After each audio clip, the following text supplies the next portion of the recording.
that's funny is because I used to cast at home when I lived with my family, and he would like donate or say something, and I would say, "Oh, thanks, buttface McBrainlag," and my parents thought I was a weird kid. So I mean, I had no shame. They just don't understand Twitch and YouTube. But I would consistently be saying buttface McBrainlag and talking to this guy named buttface McBrainlag, and my family could hear me. Okay, so someone in the chat, welcome everybody to this game. Someone in the chat asked me to explain the difference between pocket and flank, and it's really rather simple, okay? So if you look at the mini-map, you can see the starting positions, right? So we have Eddie as flank for this team. We have Miguel as pocket, and we have Dogao as flank. And it plays out differently in 3v3s and 4v4s, and I'll explain that too. So you have 2 players on each team that are closer to the action, because they're on the sides. And the pocket, like Miguel, he's further back. So they call it the pocket because he's in a pocket of space, I guess, in the back. That's just what they name it. So Miguel is further from receiving pressure and further from being able to apply pressure, right? Now in 3v3s, the pocket player is extremely important, because what you can do is you can go with a fast castle strategy, and the flanks normally go with early pressure and feudal age. And let's say Miguel goes fast castle. Well, he doesn't have knights because he's Indians, but let's say he wants to go fast castle camels. Let's say he sends 4 camels to Dogao, but then Dogao's already winning his side, so he doesn't necessarily need the camels at that time. But then Eddie, he needed the camels, and then boom, Eddie could be 2v1'd from the other pocket in the flank, right? So 3v3s are oftentimes very exciting because you only have one person that's available to help 2 people. So you have to communicate, and you have to decide, okay, who's in the best situation, who doesn't need help, who does need help, and where should we hit? I mean, there's a million variables in this game, but that's the gist. Now, in a 4v4, it's different because you have 2 pocket players. So generally, the left pocket helps the left flank, the right pocket helps the right flank. And because of the fact that you can be pressured so easily in 3v3s, we do often see the pocket players go for just standard feudal age play now too. So hopefully that made sense. I tried my best to explain that. Sometimes I talk a little bit too much, and you might not have been able to understand that. But let me know if you have any other questions on that. I need to talk about the player positions and the civs. So we have flank Persians for Eddie, pocket Indians for Miguel, and then we have flank Turks for Dogao. Dogao is up against Veliz, who's Byzantines. Byzantines is probably one of the best civs to counter Turks, so it could be tough for Dogao. The pocket then is Slaktarn playing as the Incas, and then the flank on this side is Max playing as the Koreans. 1890 Fish, so if you ever get pro player status, which clan would you join? I've already turned down Tyrant and Aftermath. Unfortunately, they just don't have the skill to keep up with me, 1890 fanboy. Yeah, I don't have interest in playing Age of Empires competitively. I enjoy playing, and I'm trying to improve my level. But as much as I love playing this game, what I love is casting the game. I love talking about the game. I love being able to discuss things with people all around the world and make people's days brighter. Like, that's what I like about streaming. I don't know if I'd ever be good at streaming and playing games, honestly. I'm very good at casting. So I mentioned how pockets will oftentimes go knights in castle if they go fast castle, and so this guy can't make knights, he can only make camels. They are strong camels, but it's not as much of an offensive move, right? Because camels don't kill vills as fast, so he'll probably opt to be helpful in defense. And then you have no available knights or camels for Slaktarn Civ. So Slaktarn is very difficult for him, because if he tries to go feudal age pressure, he doesn't get access to scouts with his Civ. So if you're going to go feudal age pressure in Slaktarn's situation, oftentimes you want to go forwards and go with archery ranges, which is exactly what we're going to see. He's gonna run forward and probably go after the pocket as he's scouting him. The other option would then be to go fast castle and go eagles, which is risky. And guys, these guys are so good. Look, there's this whole map, but look what Miguel saw. 2 green villagers running forward. So now he knows he's going to be forwarded. And he can prepare for this a little bit. If T9 Official went competitive, we wouldn't have Forest, Gold, Relic, Wildlife, nothing. Well, guys, I mean, I think there's less than 1,000 active players at the 2K level on Voobly. And I've hit 1940 multiple times, so I'm getting there, but not good enough to play in tournaments. Max, seeing as he's Korean, he's going to tower rush Eddie. Eddie was going with a scout build as well. Eddie does not see this. There's a lot of pressure coming in now, guys. Quick look tells me Dogao will be going into archers here. And Valise is going man-at-arms into skirms. So I have a general idea of what's going on, but this is really fast-paced for me. There's a tower for Max. It's going to force a counter tower from Eddie. Eddie also just now sees his tower goes up on his berries, so he's going to have less food to go scouts with.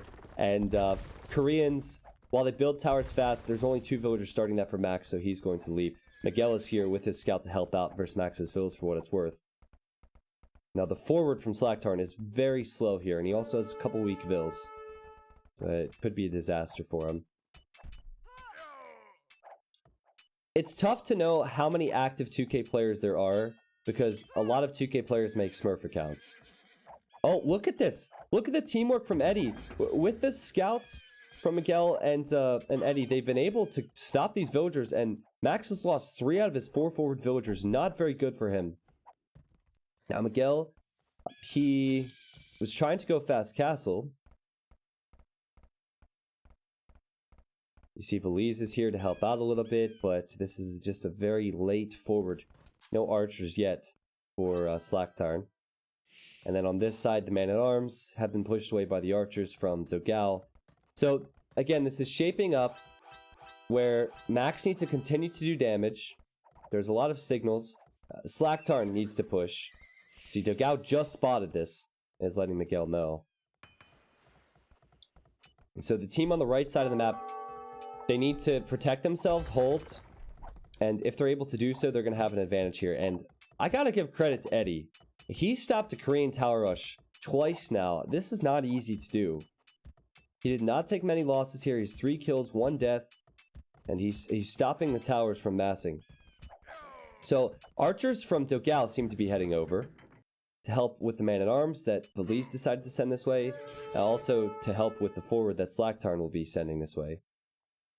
But I can't help but feel that this is a little bit too slow for Slacktarn. He was really far away. If he had any other civ, he probably wouldn't have done this, because he could go scouts or knights. But he's really far away to try this, and he's gone forward anyway, and it's taking him too much time.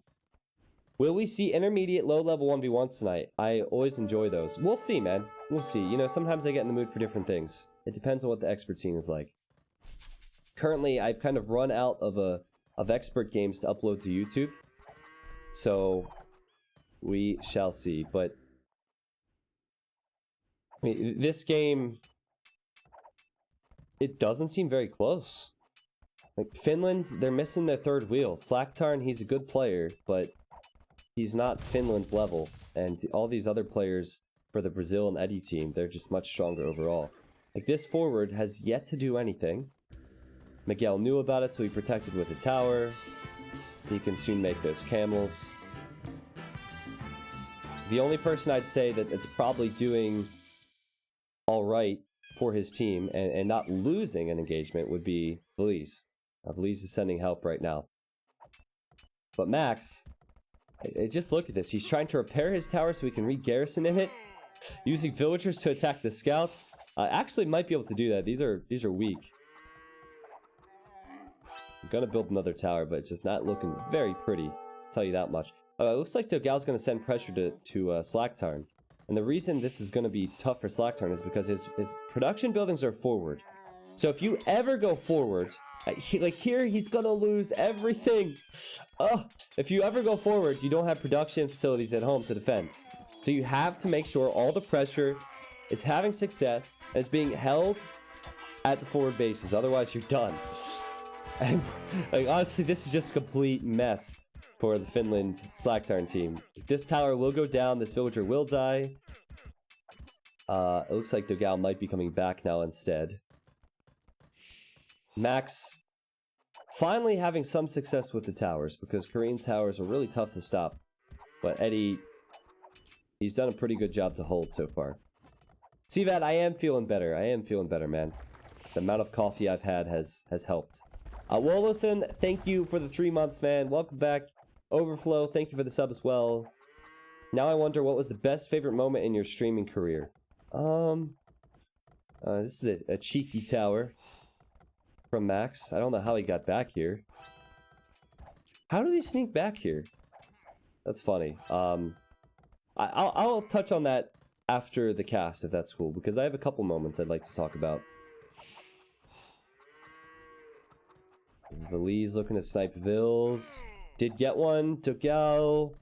We're losing 2 Vils, but sending skirms and archers over to trap this army. With this tower... No! No way!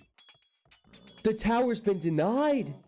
All Max had to do was make sure the walls were completed and the tower would go up. I was gonna say, with this tower, this is actually quite nice for Max, because he's denied this wood line, lots of farm space. But that tower's been denied. Wow. Now, Eddie, he's definitely catching the most pressure at the moment. And now Slacktarn, this is the first time Slacktarn is really going to do damage versus someone on the enemy team with his forward. He's going to kill 3 villagers. And Miguel's going to need to send some camels of all things to help here. And Eddie's out of options for wood. He's chopping straggler trees right now. I'm gonna lose 2 more Vils, most likely. Good pressure from Slacktarn, finally. But Valise is on the way to castle. He is being pressured by Dogal, who is also on the way to Castle Age, though. Can't help but feel that Slacktarn's position isn't dominant enough. And Miguel's boom is going to be strong enough with his eco. Fire's taking some big hits now. And Max, I would say, has the lead on this side now, if you compare the player situations and just the map control Max has. He's been completely unidled at home. Actually, he has a few idle villagers he needs to sort out, but... Viper vs. Leary, KOTD final. I thought the KOTD final game was disappointing, because I knew the game was over right in Feudal Age. With Viper's map, Leary's map, and with Viper's full stone walls, there was actually no way Leary could win that.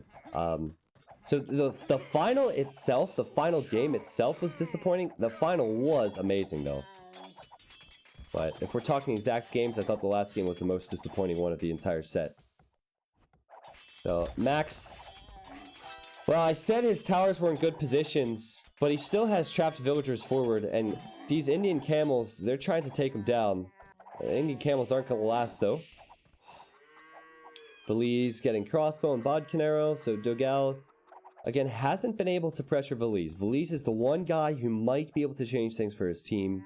And you know what? Slacktarn's on the way to castle. So this isn't completely over. The Slacktarn will probably do the rest from home now. Like maybe build some I don't know, barracks. And Max has finished his tower, so there's definitely a chance for the Finlands and Slacktarn team.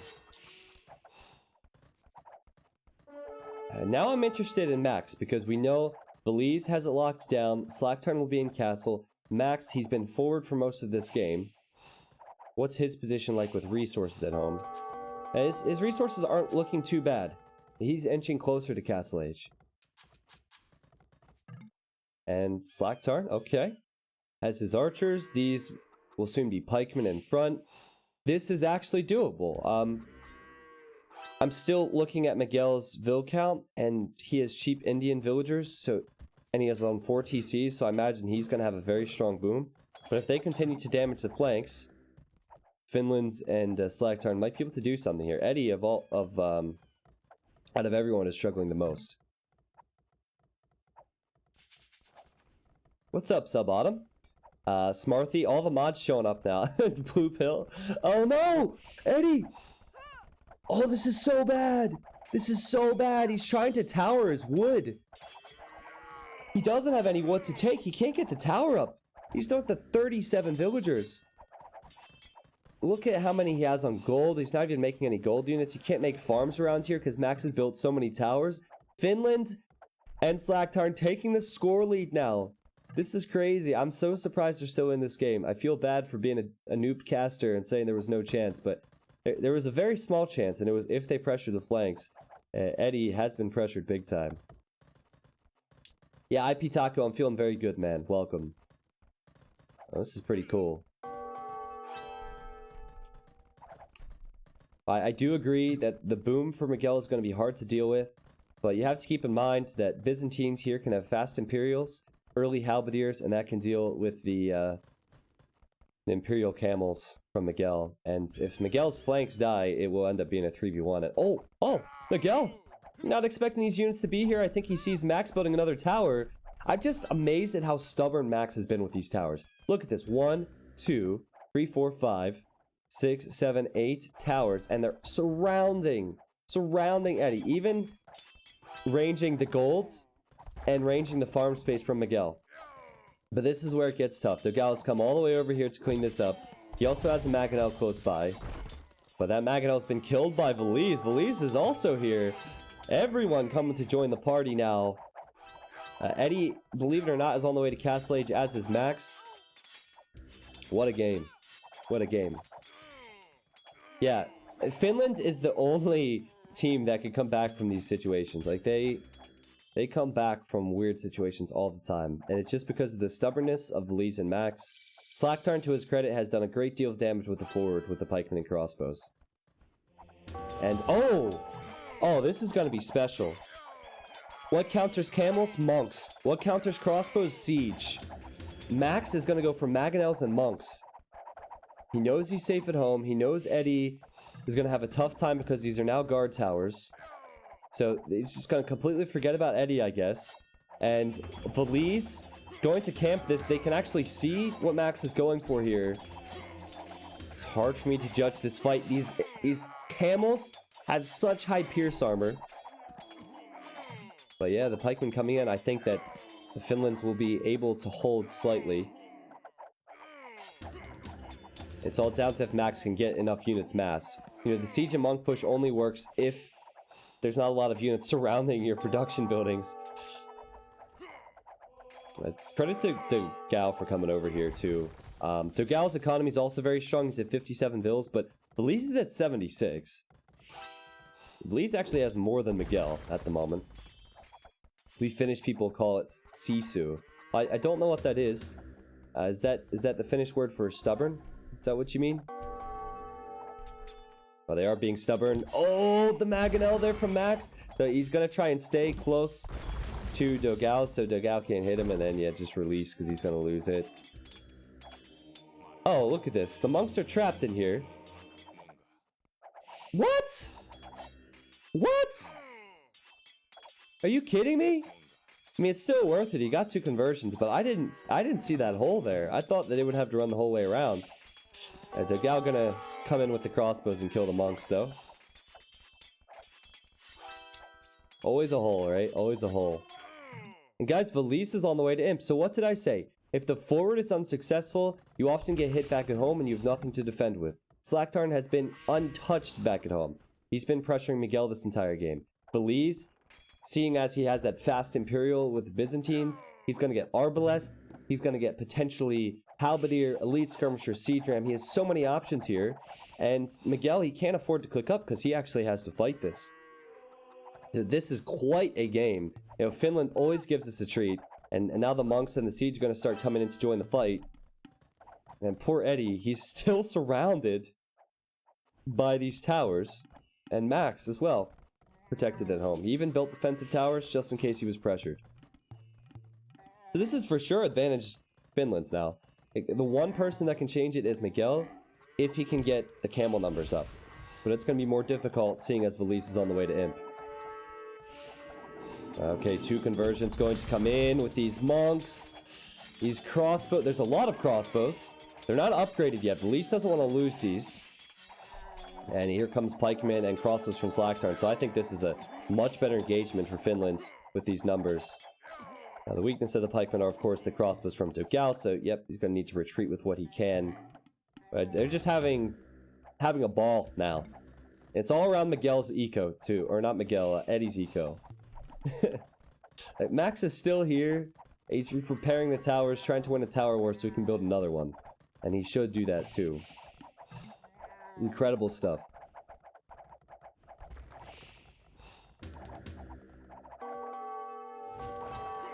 Oh, Mangonels now from Dogao. This would be the time to get a trade, but Finland sees it. Slactarn, I guess he's not finished technically, so he didn't see this. Oh no! Oh no, he split away from it. He's still gonna be trapped. He's gonna run into camels. Not the best reaction time for him. Bracer Arbalest going to complete as we speak for Valise. And Miguel knows that, so he's going to try and take an engagement.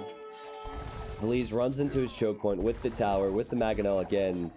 And I just don't see how these camels can surround the Arbalest in this nice little area that Max has built. But you know what?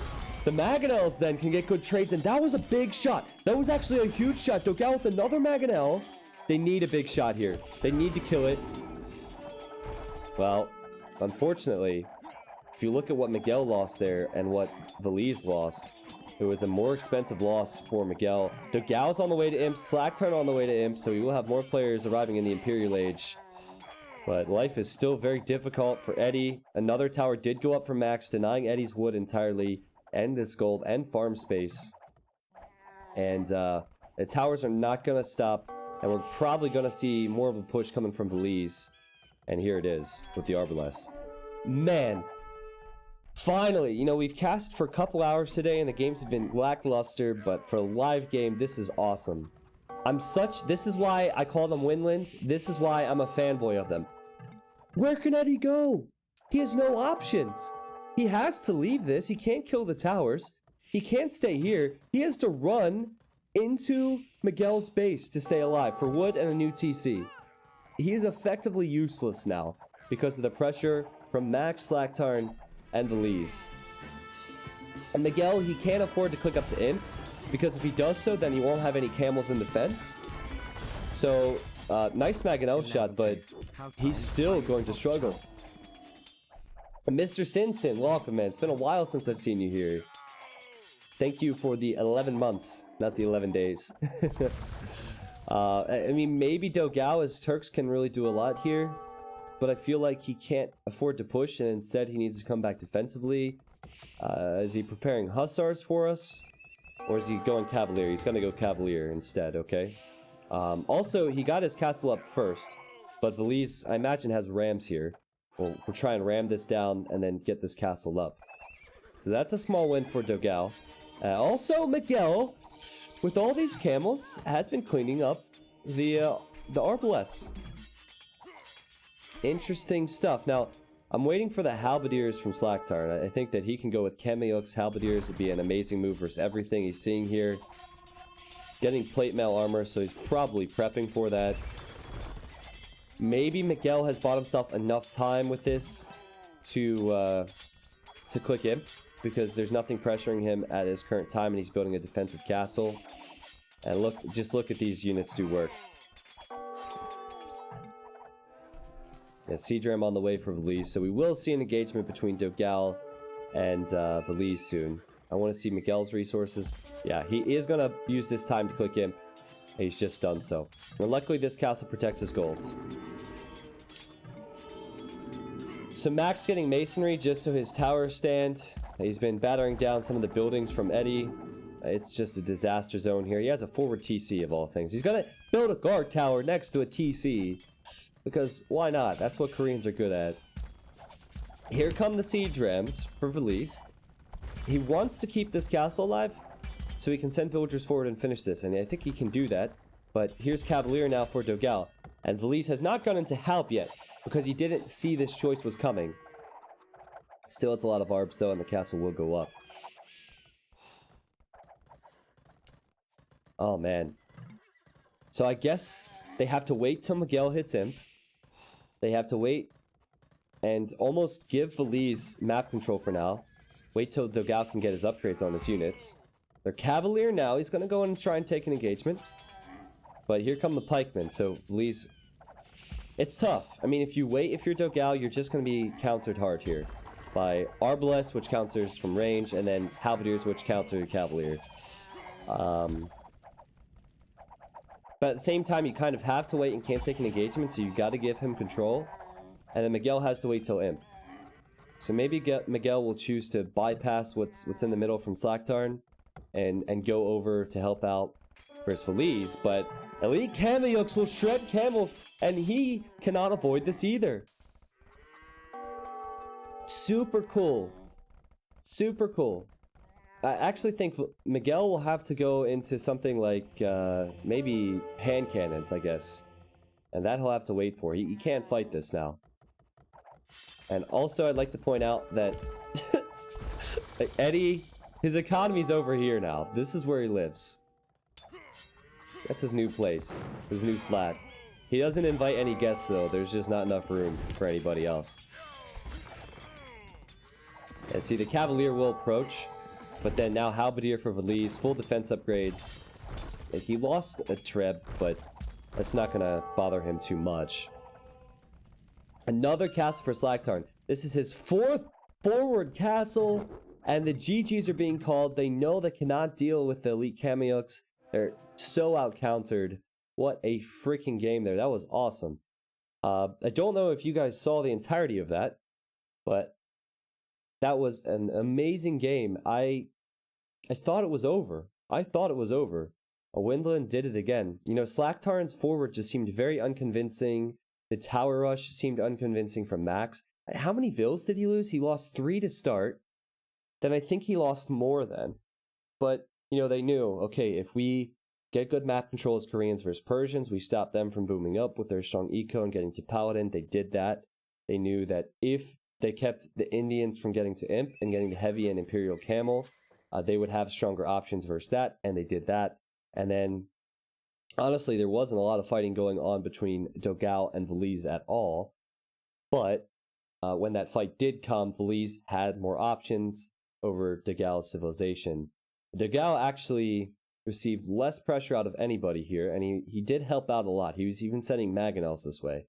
But they couldn't do enough. And I think that comes down to recognizing your civ's advantages and sticking to the game plan. I don't know how Finland does it. They win games like this so often. Okay, so here's the KD. This would be very interesting. No surprise that Miguel had a lot of kills and Feliz had a lot of kills. Eco stats are there for you as well. Miguel had resources, but he was fighting 2-3 people sometimes. And then you see here the uptime, society stats as well. I want to go back in game real quick. We're going to see another game coming up, so we're not missing anything. I want to talk a little bit more about the pockets here. Slaktarn was forced to go forward or to go fast castle. The reason being is he couldn't do anything with the standard feudal. With just eagles or archers, he would be running like too far. So that's why he went with forward archery ranges. And I think going forward, even though he was far away, was the best move in hindsight. I mean, obviously hindsight is 2020 and they won the game. But if you think about it, if he goes fast castle into eagles, Max probably would have been overrun by Miguel. Miguel would have had a more comfortable boom. And eagles would have been countered by the potential for knights from all the flank civilizations and then the camels from the pocket civ. Oh, geez, I'm sorry, guys. Here. I guess it doesn't matter because I was talking. I guess it doesn't matter because I was talking, right? I was just panning around the map. You got to listen to me talk. My bad.